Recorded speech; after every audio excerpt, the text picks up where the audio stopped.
அதிகாரம் 72 அவை அறிதல். குறள் 711. அவையறிந்து ஆராய்ந்து சொல்லுக சொல்லின் தொகையறிந்த தூய்மையவர். விளக்கம். சொற்களின் வகைப்பாட்டையும் தொகை அதன் ஆழத்தையும் அறிந்த தூய்மையான அறிவைக் கொண்டவர்கள் தாம் பேசப்போகும் அவையின் தன்மையை முதலில் அறிந்து அவையறிந்து பிறகு அந்த அவைக்கு ஏற்ற சொற்களை ஆராய்ந்து சொல்ல வேண்டும்.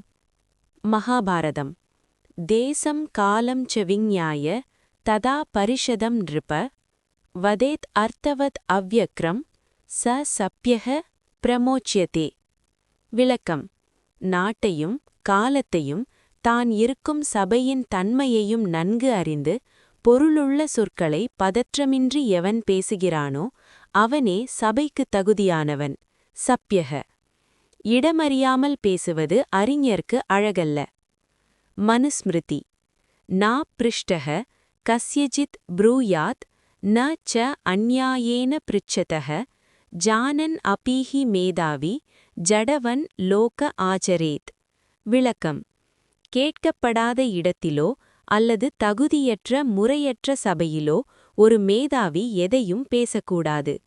சபையின் தரம் குறைவாக இருந்தால் தனக்கு எல்லாம் தெரிந்திருந்தாலும் ஒரு ஊமையைப் போல ஜடவன் மௌனமாக இருக்க வேண்டும். தகுதியுள்ள சபையில் மட்டுமே தன் அறிவை வெளிப்படுத்த வேண்டும். இந்த குறள் எப்படி சனாதன தர்மத்துடன் ஒத்துப்போகிறது? திருக்குறள் 711 உள்ள அவையறிந்து சொல்லுதல் என்ற கருத்து சனாதன தர்மத்தின் வாணி, பேச்சு தர்மம் மற்றும் தேச கால பரிஸ்திதி ஆகியவற்றுடன் பின்வருமாறு இணைகிறது. அதிகாரி பேதம். குவாலிஃபிகேஷன். சனாதன தர்மத்தில் ஒரு கருத்தை சொல்லும்போது அதை கேட்பவருக்கு அந்த தகுதி இருக்கிறதா என்று பார்ப்பது மிக முக்கியம். இதைத்தான் வள்ளுவர் அவையறிந்து என்கிறார். ஆன்மீக உண்மைகளை சந்தையில் பேசக்கூடாது என்பது சனாதன விதி. வாக் சுத்தி. Purity of speech. வள்ளுவர் தூய்மையவர் என்று குறிப்பிடுவது மனத் தூய்மை மற்றும் சொல் தூய்மை உடையவர்களை. சனாதன தர்மத்தில் பேச்சு என்பது ஒரு தவம், வாங்மயம் தபக. தூய்மையானவர்கள் சபையின் கௌரவத்தை குறைக்க மாட்டார்கள். குறள் 712. இடை தெரிந்து நன்குணர்ந்து சொல்லுக சொல்லின் நடை தெரிந்த நன்மையவர். விளக்கம். சொற்களின் நடைமுறையையும் பயன்பாடையும் அதன் விளைவுகளையும் அறிந்த நற்பண்புடையவர்கள் அவையின் காலத்தையும் சூழ்நிலையையும் இடை அறிந்து தான் சொல்லப்போகும் கருத்தை அவையினர் எவ்வாறு ஏற்றுக்கொள்வார்கள் என்பதையும் நன்கு உணர்ந்து சொல்ல வேண்டும். மகாபாரதம். கால பிராப்தம் அவிக்ருத்தம் சுபம் பிரியஹிதம் வச்சக யோ வதேத் அனுயுஞ்சியாத் வாச வித்வான் இதி ஷப்யதே. விளக்கம்.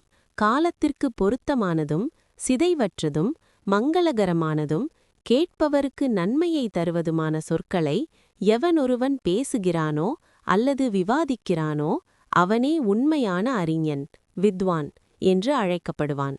காலம் தவறிய பேச்சு அமிர்தமாக இருந்தாலும் விஷத்திற்கு சமம். மனுஸ்மிருதி. வாச அர்த்தாஹ் நியதாஹ் சர்வே வாங் மூலாஹ் வாக் வினிஸ்ருதாஹ் யஸ்து தாம் ஸ்தேனயேத் வாச்சம் ச சர்வஸ்தேயக்ருண் நரக. விளக்கம். அனைத்து செயல்களும் சொல்லிலேயே அடங்கியுள்ளன. சொல்லே அவற்றின் மூலம். எனவே அந்த சொல்லை எவனொருவன் இடமறியாமலோ அல்லது தவறான முறையிலோ பயன்படுத்துகிறானோ அவன் எல்லாவிதமான அறங்களையும் திருடியவனாகிறான். சொல்லின் நடை அறிந்து தர்மத்தின்படி பேசுவதே சிறந்தது. இந்த குறள் எப்படி சனாதன தர்மத்துடன் ஒத்துப்போகிறது? திருக்குறள் 712 உள்ள இடை தெரிந்து நன்குணர்ந்து சொல்லுதல் என்ற கருத்து சனாதன தர்மத்தின் யுக்தி மற்றும் வாக் சாதுரியம் ஆகியவற்றுடன் பின்வருமாறு இணைகிறது. தேச கால பாத்திரம். சனாதன தர்மத்தின் ஒரு அடிப்படை விதியே எதையும் தேசம், காலம் மற்றும் தகுதியான நபரை பார்த்து செய்ய வேண்டும் என்பதுதான். வள்ளுவர் இடை தெரிந்து என்று கூறுவது இந்த தகுந்த காலத்தையும் சூழ்நிலையையுமே. வாக் நடையில் பண்பு. சொல்லின் நடை தெரிந்த என்பது இலக்கண அறிவை மட்டும் குறிக்கவில்லை. எந்த சபையில் எந்த மாதிரியான உதாரணங்களை கையாள வேண்டும் என்ற லௌகீக அறிவையும் குறிக்கிறது. சனாதன நூல்கள் இதை வாக் விலாசம் என்று அழைக்கின்றன. குறள் 713. அவையறியார் சொல்லல் மேல் கொள்பவர் சொல்லின் வகையறியார் வல்லதுவும் இல். விளக்கம்: தாம் பேசும் அவையின் தன்மையை உணராமல் பேசத் தொடங்குபவர்கள் சொற்களின் வகைப்பாட்டை அறியாதவர்கள் ஆவர். அவர்களுக்குத் தாம் கற்ற கல்வியால் எந்த பயனும் இல்லை. அவர்கள் எதிலும் வல்லவர் அல்லர். மகாபாரதம். ய அப்ரஸ்தாவே வததிஹி பஹு அப்ரியம் அனர்த்தகம் ச மோகான் முச்யதே வாக்பிஹி பஸ்மனி ஆஹுதிரிவஹி. விளக்கம்: சரியான சந்தர்ப்பமில்லாமலும் அவையின் குறிப்பறியாமலும் எவன் ஒருவன் பயனில்லாத சொற்களை பேசுகிறானோ அவனது பேச்சு சாம்பலில் ஊற்றிய நெய் போன்றது. அது வீணாவதுடன் பேசுபவனுடைய அறிவீனத்தையே வெளிப்படுத்தும். மனுஸ்மிருதி. வித்யா பிராமணம் ஆகத்ய ஷேவதி ஸ்தே அஸ்மி ரக்ஷமாம் அசூயகாய மாமாதாக ததாஷ்யாம் வீரியவெத்தமா. விளக்கம்: கல்வி என்னும் தேவதை ஒரு அறிஞனிடம் வந்து என்னை தகுதியற்றவர்களிடமோ அவை அறியாதவர்களிடமோ கொடுத்துவிடாதே, அப்படிச் செய்தால் என் வீரியம் அழிந்துவிடும் என்று வேண்டுகிறதாம். அதாவது, இடமறியாமல் பேசப்படும் கல்வி தன் வலிமையை இழந்துவிடும். இந்த குறள் எப்படி சனாதன தர்மத்துடன் ஒத்துப்போகிறது? திருக்குறள் 713 உள்ள வல்லதுவும் இல் என்ற கருத்து சனாதன தர்மத்தின் பாத்ரதா மற்றும் ஞான ரக்ஷணம் ஆகியவற்றுடன் பின்வருமாறு இணைகிறது.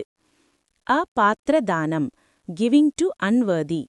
சனாதன தர்மத்தில் ஒரு பொருளை தகுதியற்றவருக்கு கொடுப்பது எப்படி பாவமோ அதுபோல உயர்ந்த கருத்துக்களை அவை அறியாத இடத்தில் பேசுவது அறிவு துரோகம் என கருதப்படுகிறது. அங்கே அறிவு தன் மதிப்பை இழக்கிறது. மூர்க்க சபை, அசெம்பிளி ஆஃப் ஃபூல்ஸ். அறிஞர்கள் இல்லாத சபையில் ஒரு மேதாவி தன் புலமையை காட்ட முயல்வது செவிடன் காதில் சங்கு ஊதுவது போன்றது. வள்ளுவர் இவர்களை சொல்லின் வகை அறியாதவர்கள் என்கிறார். சரஸ்வதி கடாட்சம். ஒருவன் நிறைய படித்திருக்கலாம், வல்லதுவும். ஆனால் அதை எங்கே சொல்ல வேண்டும் என்ற விவேகம் இல்லையென்றால் அவனிடம் சரஸ்வதி தேவியின் அருள் இல்லை என்று பொருள். அறிவு என்பது தகவல்களை சேமிப்பது மட்டுமல்ல, அதை சரியாக பிரயோகிப்பதும் தான். குறள் 714. ஒளியார்முன் ஒள்ளியராதல் வெளியார்முன் வான்சுதை வண்ணம் கொளல். விளக்கம்: அறிவு ஒளிமிக்க அறிஞர்களுக்கு முன்னால் தாமும் மிகுந்த அறிவுடையவராக விளங்க வேண்டும். அறிவில்லாத வெள்ளையுள்ளம் கொண்டவர்கள் வெளியார் முன்னால் தாமும் ஒன்றுமறியாதவர் போல வெண்மையான சுண்ணாம்பு சுதை நிறம் கொண்டு அவர்களோடு கலந்துவிட வேண்டும். மகாபாரதம். வித்வத்சு வித்யாம் பிரகடீகரோதி மூர்கேஷு மௌனம் ஜடவத் ததாதி. விளக்கம்: அறிஞர்கள் கூடியிருக்கும் சபையில் ஒருவன் தன் வித்தையை திறம்பட வெளிப்படுத்த வேண்டும். ஆனால் அறிவற்றவர்கள், அதாவது மூர்கர்கள் இருக்கும் இடத்தில் ஒரு ஜடத்தைப் போல மௌனமாக அல்லது அவர்களில் ஒருவராக இருந்துவிட வேண்டும். அறிவற்றவர்களிடம் அறிவை காட்டுவது அறியாமையாகும். மனுஸ்மிருதி. யதானயே யப்ரூயாத் யஷ்ச அந்நியாயேன பிருச்சதி தயோரண்யதர பிரேதி வித்வேஷம் வா அதிகச்சதி. விளக்கம்: முறையற்ற சபையில் தன் அறிவை ஒருவன் நிலைநாட்ட முயன்றால் அங்கே வெறுப்புதான் மிஞ்சும். அறிஞர்களிடம் அறிவாளியாகவும் பாமரர்களிடம் எளிமையானவனாகவும் இருப்பவனே தர்மத்தை அறிந்தவன். ஒருவன் தன் நிலையை சூழலுக்கு ஏற்ப மாற்றிக்கொள்வதே விவேகம் எனப்படும். இந்த குறள் எப்படி சனாதன தர்மத்துடன் ஒத்துப்போகிறது? திருக்குறள் 714 உள்ள வான்சுதை வண்ணம் கொளல் என்ற கருத்து சனாதன தர்மத்தின் சமரச ஞானம் மற்றும் உபதேச முறைகளுடன் இந்தவாறு இணைகிறது. சமத்துவம். எல்லா சூழலிலும் தன்னை தகவமைத்துக் கொள்வதை யோகம். அறிஞர்களிடம் நுணுக்கமான தர்க்கம் செய்வதும் பாமரர்களிடம் கதைகள் மூலம் மரத்தை சொல்வதும் ஒரு ஞானியின் லட்சணம். அகங்கார தியாகம். அறிவில்லாதவர்கள் முன்னால் எனக்கு எல்லாம் தெரியும் என்று காட்டுவது அகங்காரமாகும். அங்கே ஒரு வெள்ளைத்தாள் போல, அதாவது வான்சுதை வண்ணம் கொண்டு அவர்களோடு கலந்துவிடுவது அந்த தலைக்கணத்தை நீக்கும் செயலாகும். குறள் 715. நன்றென்றவற்றுள்ளும் நன்றி முதுவருள் முந்து கிளவாச் செறிவு. விளக்கம். ஒருவன் செய்யத்தக்க நல்ல காரியங்கள் என்று சொல்லப்படுபவை எல்லாவற்றிலும் மிகவும் நல்லது எதுவென்றால், தன்னைவிட அறிவில் முதிர்ந்தவர்கள் முதுவர் இருக்கும் சபையில் அவர்கள் பேசும் முன்பே தான் முந்திக்கொண்டு பேசாமல் அடங்கியிருக்கும் அடக்கமாகும். செறிவு. மகாபாரதம். ந அக்ருதக பிரதிவக்தவ்யோ விருத்தோ தர்மவிதாம் வரஹ மௌனமேவ ஹி தத்ர அஸ்தி பூஷணம் விபுதாஸ்ரயே. விளக்கம். தர்மம் அறிந்த பெரியவர்கள் பேசிக் கொண்டிருக்கும்போது குறுக்கே பேசி அவர்களுக்கு பதில் சொல்லக்கூடாது. அறிஞர்கள் மற்றும் பெரியவர்கள் நிறைந்த இடத்தில் மௌனமாக இருந்து கவனிப்பதே ஒருவனுக்கு சிறந்த ஆபரணம், பூஷணம் ஆகும். அவர்கள் அனுமதி அளித்த பின்னரே பேச வேண்டும். மனுஸ்மிருதி. ஷய்யா ஆ சனே யத்யா சரிதே ஸ்ரேயசா ந சமாவிஷேத் ஷய்யா ஆ சனஸ்தஷ்ச ஏவ ஏனம் பிரத்யுத்தாய அபிவாதயேத். விளக்கம். அறிவிலும் வயதிலும் பெரியவர்கள் அமர்ந்திருக்கும் இடத்தில் அவர்களுக்கு சமமாகவோ அல்லது அவர்கள் அனுமதிக்கும் முன்போ அமரவோ பேசவோ கூடாது. அவர்கள் சபையில் நுழையும்போதே எழுந்து நின்று மரியாதை செய்ய வேண்டும். அவர்கள் பேசத் தொடங்கும் முன் தன் கருத்தை சொல்ல முற்படுவது பாவம் மற்றும் ஒழுக்கமற்ற செயலாகும். இந்த குறள் எப்படி சனாதன தர்மத்துடன் ஒத்துப்போகிறது? திருக்குறள் 715 உள்ள முதுவருள் முந்து கிளவாச் செறிவு என்ற கருத்து சனாதன தர்மத்தின் வினயம், ஹியூமிலிட்டி மற்றும் குரு விருத்த சேவை, பெரியோரை மதித்தல் ஆகியவற்றுடன் பின்வருமாறு இணைகிறது. வினயம். வித்யா ததாதி வினயம். கல்வி அடக்கத்தை தரும். ஒருவன் உண்மையாக கற்றவன் என்றால் அவன் பெரியவர்கள் சபையில் அடக்கமாக இருப்பான். எவன் ஒருவன் முந்திக்கொண்டு பேசுகிறானோ அவன் அரைகுறை ஞானம் கொண்டவன் என்பது சனாதன பார்வை. ஸ்ரவண தர்மம். The art of listening. சனாதன தர்மம் பேசுவதை விட கேட்பதற்கு அதிக முக்கியத்துவம் தருகிறது. பெரியவர்கள் பேசும்போது அதை கேட்பது ஒரு தவம். அந்த தவத்தை சிதைக்கும் வகையில் முந்து கிளறுதல் அறிவு வளர்ச்சிக்கு தடையாக அமையும். குறள் 716. ஆற்றின் நிலை தளர்ந்தற்றே வியன்புலம் ஏற்றுணர்வார் முன்னர் இழுக்கு. விளக்கம். அகன்ற அறிவுடையவர்களாய் சொல்லப்படும் கருத்துக்களை ஏற்று ஆராயும் திறன் கொண்ட அறிஞர்கள் முன்னிலையில் ஒருவன் பேசும்போது செய்யும் தவறு இழுக்கு. அவன் தான் செல்லும் நல்வழியில் நிலை தடுமாறி விழுவதற்குச் சமமானது. மகாபாரதம். வித்வத்சு வததஹ பும்சஹ பிரமாதம் ந க்ஷமேத் புதஹ மார்கே பிரச்யுத பாதஸ்ய யதா பத்னம் ததாஹி தத். விளக்கம்.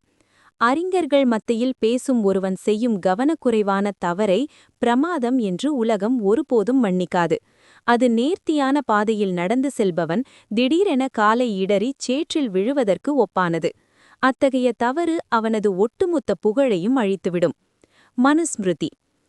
ஏக ஓ அபி வித்வான் தர்மஜ்ஞஹ சபாயாம் யத் வதேதப்ருதம் தத் அந்யதா பவேத் சர்வம் பிரமாத ஜனிதம் ததா. விளக்கம். தர்மமறிந்த வித்வான்கள் இருக்கும் சபையில் ஒருவன் தவறுதலாகவோ அல்லது பொய்யாகவோ பேசினால் அவன் அதுவரை ஈட்டிய பெருமை அனைத்தும் மறைந்துவிடும். ஒரு சிறு பிழை அவனது முழுமையான வித்தையையும் பயனற்றதாக ஆக்கிவிடும்.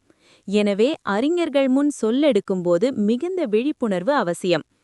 இந்த குறள் எப்படி சனாதன தர்மத்துடன் ஒத்துப்போகிறது? திருக்குறள் 716 உள்ள நிலை தளர்ந்தற்று என்ற உவமை சனாதன தர்மத்தின் அப்பிரமாதம், கவனக்குறைவின்மை மற்றும் வாக்தவம் ஆகியவற்றுடன் பின்வருமாறு இணைகிறது. அப்பிரமாதம், கேர்ஃபுல்னஸ். சனாதன தர்மத்தில் பிரமாதோ வை மிருத்யுஹு, கவனக்குறைவே மரணம் என்று ஒரு கூற்று உண்டு. குறிப்பாக அறிஞர்கள் மத்தியில் பேசும்போது ஒரு சொல் பிசகினாலும் அது பேசுபவனின் அறிவு மரணமாக கருதப்படும். வள்ளுவர் இதையே நிலை தளர்ந்து விழுதல் என்கிறார். பரீட்சை, டெஸ்ட் ஆஃப் நாலேஜ். அறிஞர்கள் என்பவர்கள் வியன்புலம் ஏற்றுணர்வார், அதாவது ஃபில்டர் பண்ணி பார்ப்பவர்கள். அங்கே தரம் குறைந்த அல்லது பிழையான தகவல்களை சொன்னால் அவர்கள் அதை சட்டென கண்டுபிடித்து விடுவார்கள். ஒருவன் மலையில் ஏறுவது கடினம், ஆனால் அங்கிருந்து கீழே விழுவதும் மிக எளிது. அதுபோலதான் அறிஞர்கள் சபையில் பெயர் எடுத்ததும் சிறு பிழையால் அதை இழப்பதும். யாகசாலை. உதாரணம். யசநாத முறையில் யாகம் செய்யும்போது மந்திரங்களை உச்சரிப்பதில் சிறு தவறு ஏற்பட்டால் அந்த யாகத்தின் பலனே மாறிவிடும் அல்லது விபரீதம் ஏற்படும். அதேபோன்றதுதான் அறிஞர்கள் சபையில் தவறு செய்வது. சொல்லின் வலிமை சிதைந்தால் சொல்லுபவனின் மதிப்பும் சிதையும். குறள் 717. கற்றறிந்தார் கல்வி விளங்கும், கசடறச் சொல் தெரிதல் வல்லார் அகத்து. விளக்கம்: சொற்களின் குற்றங்களை நீக்கி, கசடற, அதன் பொருளை ஆராய்ந்து அறியும் வல்லமை மிக்க அறிஞர்கள் நிறைந்த சபையில் பேசும்போதுதான் ஒருவன் கற்ற அறிந்த கல்வியானது உண்மையான பெருமையுடன் விளங்கும். மகாபாரதம். வித்வத்சு வித்யா பரிதீப்யதே சதா, யதா சுவர்ணம் நிக்ஷேபே சுத்தே தர்சயதே ததா. விளக்கம்: தூய்மையான உரைகளில் தேய்க்கப்படும்போது தங்கம் எப்படி தன் உண்மையான ஒளியை காட்டுகிறதோ அதுபோல அறிஞர்கள் வித்வத்சு முன்னிலையில் விவாதிக்கும்போதுதான் ஒருவனுடைய கல்வி வித்யா பிரகாசிக்கிறது. தகுதியற்றவர்கள் மத்தியில் பேசப்படும் கல்வி இருட்டில் வைத்த விளக்கு போன்றது. அது யாருக்கும் தெரியாது. மனுஸ்மிருதி. வித்யா நிந்த்யா அப்பிரபுத்தேஷு சத்பிஹி சஹ விராஜதே, சுத்த பௌத்திக சம்சத்சு வித்யோததி யதா சசி. விளக்கம்: அறிவற்றவர்கள் மத்தியில் கல்வி நிந்திக்கப்படும், அதாவது மதிக்கப்படாது. ஆனால் சான்றோர்கள் நிறைந்த அவையில் அது சந்திரனைப் போல பிரகாசிக்கும். எவன் ஒருவன் சொற்களின் ஆழத்தை அறியும் மேதைகள் முன் பேசுகிறானோ அவனது அறிவே நிலைத்து நிற்கும். இந்த குறள் எப்படி சனாதன தர்மத்துடன் ஒத்துப்போகிறது? திருக்குறள் 717 உள்ள கல்வி விளங்கும் என்ற கருத்து சனாதன தர்மத்தின் வாத் வித்யா, அதாவது விவாதக்கலை மற்றும் சத் சங்கம் ஆகியவற்றுடன் பின்வருமாறு இணைகிறது. உரைகள் தத்துவம். ஒரு வைரத்தின் தரம் சாதாரண கல்லில் தேய்த்தால் தெரியாது. அதை வைரக்கல்லை தேய்த்தால்தான் அதன் ஒளி கூடும். அதுபோல சொல் தெரிதல் வல்லார், அதாவது சொற்களின் நுட்பம் அறிந்தவர்கள் முன்னால் பேசும்போதுதான் பேசுபவனின் அறிவில் உள்ள நுணுக்கங்கள் வெளிப்படும். இதை சனாதன தர்மம் பரீக்ஷா என்கிறது. வித்வத் கோஷ்டி, அதாவது அறிஞர்கள் சபை. சனாதன மரபில் வித்வத் கோஷ்டி எனப்படும் அறிஞர்கள் சபை மிக முக்கியமானது. அங்கே ஒருவன் தன் கருத்தை முன்வைத்து அங்கிருப்பவர்களின் கேள்விகளுக்கு பதில் சொல்லி வெற்றி பெற்றால் மட்டுமே அவனது கல்வி அங்கீகரிக்கப்படும். வள்ளுவர் இதையே கல்வி விளங்கும் என்கிறார். குறள் 718. உணர்வதுடையார் முன் சொல்லல், வளர்வதன் பாத்தியுள் நீர் சொரிந்தற்று. விளக்கம்: சொல்லும் கருத்தை உடனே உணர்ந்து கொள்ளும் ஆற்றலுடைய அறிஞர்களுக்கு முன்னே ஒரு கருத்தை சொல்லுதல் தானாகவே வளர்ந்து வரும் பயிர்களுள்ள பாத்தியில் நீரை பாய்ச்சுவதைப் போன்றது. பயிர் செழிப்பது போல அந்த அறிவும் அங்கே செழித்து வளரும். மகாபாரதம். சுக்ஷேத்ரே வப்தம் அல்பம் அபி பீஜம் பகுபலம் பவேத், ததா மேதாவிஷு புரோக்தம் ஞானம் விருத்திம் பிரயச்சதி. விளக்கம்: நல்ல வளமான நிலத்தில் சுக்ஷேத்ரே தூவப்பட்ட சிறிய விதையும் எப்படி பெரு விளைச்சலை தருமோ அதுபோல மேதாவிகளிடம் சொல்லப்படும் சிறிய அறிவும் மிக வேகமாக பெருகி நன்மையைத் தரும். தகுதியற்ற நிலத்தில் விதைப்பதும் அறிவற்றவனிடம் பேசுவதும் வீண். மனுஸ்மிருதி. யதா கனன் கனித்ரேன நரோ வார்யதிகச்சதி, ததா குருகதாம் வித்யாம் சுஷ்ரூஷுரதிகச்சதி.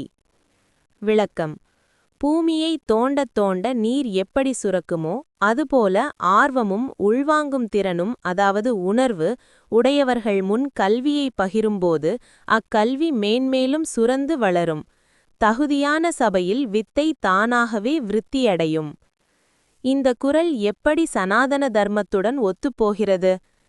திருக்குறள் 718 உள்ள பாத்தியுள் நீர் சொரிந்தற்று என்ற உவமை சனாதன தர்மத்தின் சத்பாத்திர தானம் மற்றும் ஞான விருத்தி ஆகியவற்றுடன் பின்வருமாறு இணைகிறது. சத்பாத்திரம், வர்த்தி ரெசிபியன்ட். சனாதன தர்மம் பாத்திரமறிந்து பிச்சையிடு என்கிறது. இது பொருளுக்கு மட்டுமல்ல அறிவுக்கும் பொருந்தும். உணர்வதுடையார் என்பது இங்கே நல்ல விளைநிலத்தை குறிக்கிறது. அங்கே அறிவைச் செலுத்துவது வீணாகாது. சம்வாதம், டயலாக்.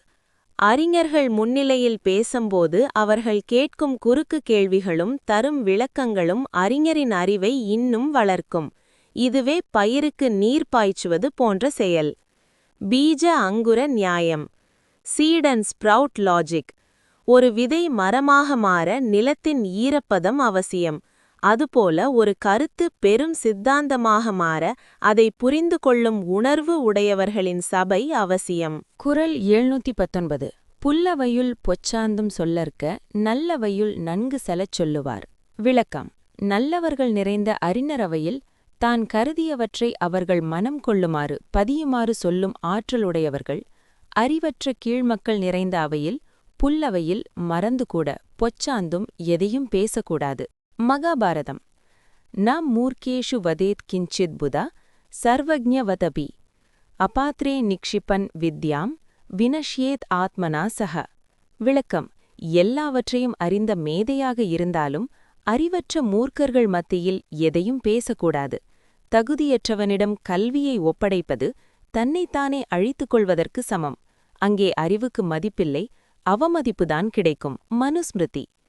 வித்யா பிராமணம் ஏத்யாக ஷேவதி ஸ்தேயஸ்மி ரக்ஷமாம் அசூயகாய மாமாதாக ததாஸ்யாம் வீரியவத்தமா. விளக்கம். கல்வித் தெய்வம் கூறுகிறது, நான் உன்னுடைய பொக்கிஷம், என்னை பாதுகாப்பாயாக. பொறாமை கொண்டவர்களிடமும் அறிவற்றவர்களிடமும் என்னை வழங்கிவிடாதே. தகுதியுள்ளவர்களிடம் மட்டுமே என்னை தந்தால் நான் அதிக வீரியம் மிக்கதாக திகழ்வேன். அதாவது புல்லவையில் பேசுவது கல்வியின் புனிதத்தை கெடுக்கும். இந்த குறள் எப்படி சனாதன தர்மத்துடன் ஒத்துப்போகிறது? திருக்குறள் 719 உள்ள பொச்சாந்தும் சொல்லற்க என்ற கருத்து சனாதன தர்மத்தின் ஞான ரக்ஷணம், அதாவது அறிவை பாதுகாத்தல் மற்றும் அதிகாரி பேதம் ஆகியவற்றுடன் பின்வருமாறு இணைகிறது. அதிகாரி பேதம், அதாவது எலிஜிபிலிட்டி. சனாதன தர்மத்தின்படி ஒரு உயர்ந்த கருத்தை சொல்லும்போது அதை கேட்பவருக்கு அந்த தகுதி இருக்கிறதா என்று பார்ப்பது அவசியம். அறிவற்றவர்கள் சபையில் பேசுவது பன்றிக்கு முன்னால் முத்துக்களை எறிவது போன்றது. முத்துக்களின் மதிப்பு பன்றிக்கு தெரியாது. அபமான தர்மம், அதாவது அவாய்டிங் டிஸ்ஆனர். ஒரு அறிஞன் தன் அறிவை விட தன் கௌரவத்திற்கு முக்கியத்துவம் தர வேண்டும். அறிவற்றவர்களிடம் பேசும்போது அவர்கள் ஏளனம் செய்தால் அது அந்த அறிஞனுக்கோ அல்லது அவர் கற்ற கல்விக்கோ நேரும் அவமானம். இதை தவிர்க்கவே மறந்தும் சொல்லாதே என்கிறார் வள்ளுவர். ரகசிய வித்யா. சில உயர்ந்த உண்மைகள், உதாரணமாக பிரம்மஞானம், பொதுவெளியில் அல்லது தகுதியற்றவர் முன் பேசப்படுவதில்லை. அது அந்த வித்தையின் வீரியத்தை குறைக்கும் என்பதால் ரகசியம் என்று பாதுகாக்கப்படுகிறது. அதாவது புல்லவையில் பேசுவது கல்வியின் புனிதத்தை கெடுக்கும். குறள் 720. அங்கணத்துள் உக்க அமிழ்தற்றால் தங்கணத்தார் அல்லார்முன் கோட்டிக் கொளல். விளக்கம். தன்னுடைய அறிவு தரத்திற்கு சமமானவர் அல்லாதவர், அதாவது அறிவற்றவர் முன்னிலையில் ஒருவன் தன் அறிவை வெளிப்படுத்தி விவாதம் செய்தல், கோட்டிக் கொளல், அழுக்குகள் நிறைந்த சாக்கடையில், அதாவது அங்கணத்துள் தேவாமிர்தத்தை கொட்டுவதற்கு சமமாகும். மகாபாரதம். அபாத்ரே நிக்ஷிபான் வித்யாம் ஸ்வத்ருதி வத் அசுஷிஹி பவேத் யதா உஷரே வப்தம் பீஜம் ந சக்யதி பிரரோஹித்தும். விளக்கம்.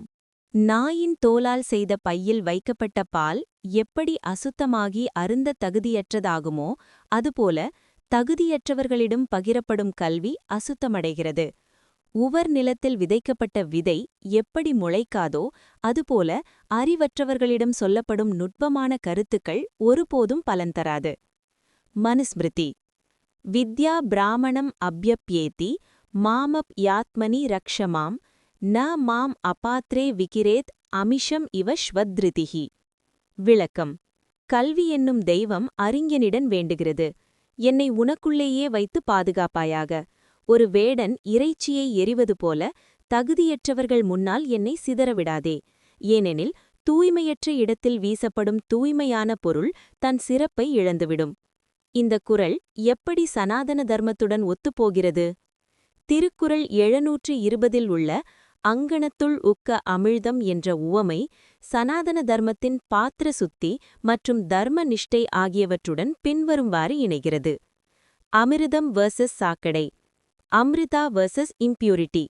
சனாதன தர்மத்தில் அமிர்தம் என்பது மரணமில்லா பெருவாழ்வை தரும் புனிதமான பொருள். அங்கணம் என்பது மலம் மற்றும் கழிவுநீர் செல்லும் இடம். புனிதமான ஒன்றை அசுத்தமான இடத்தில் வைப்பதை கலைநயம் மிக்க சாஸ்திர துரோகம் என்கிறது சனாதனம். அதிகாரத்துவம். எலிஜிபிலிட்டி. உபநிடதங்கள் மற்றும் வேத ரகசியங்கள் தகுதியற்றவர்களுக்கு சொல்லப்படுவதில்லை. ஒருவன் மன தூய்மை அடைந்த பின்னரே அவனுக்கு உபதேசிக்கப்படுகிறது. தகுதியற்றவனிடம் சொல்லப்படும் ரகசியம் அமிர்தம் சாக்கடையில் விழுந்ததற்கு ஒப்பானது. யாக விதி. யாகத்தில் இடப்படும் ஆಹುதி, அதாவது நெய், தேன் போன்றவை தூய்மையான அக்னியில் இடப்பட வேண்டும். அதை அசுத்தமான சாம்பலில் இட்டால் பலனில்லை. அதுபோலவே அறிஞர்களின் அறிவு, அதாவது அமிர்தம், அறிவு என்னும் நெருப்பு உள்ளவர்களிடம் மட்டுமே சேர வேண்டும்.